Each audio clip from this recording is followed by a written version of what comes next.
closed. The westbound 10 and the southbound 110. And actually, in the last couple of minutes, that backup's gotten much better, but you will be a little slow as everybody, again, is adjusting to that closure.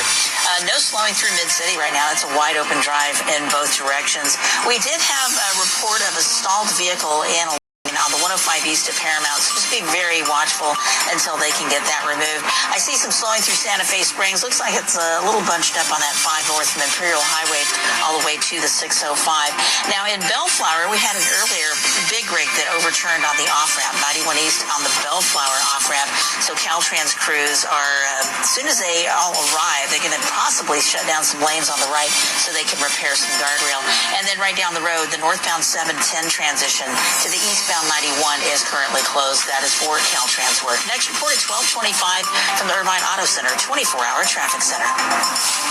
Temps remaining warmer across Southern California over the coming days, but we are expecting things to change. In fact, we're going to get a lot cooler by the end of the week and the weekend especially. We're actually going to end up seeing 50s and 60s in our forecast versus the 70s, 80s, and 90s we got used to seeing the last couple of days. With Southern California's most accurate and dependable forecast, I'm CBS 2 meteorologist Evelyn Taft, KNX News, 97.1 FM. Currently in Norwalk, 71 degrees. Cerritos at 69.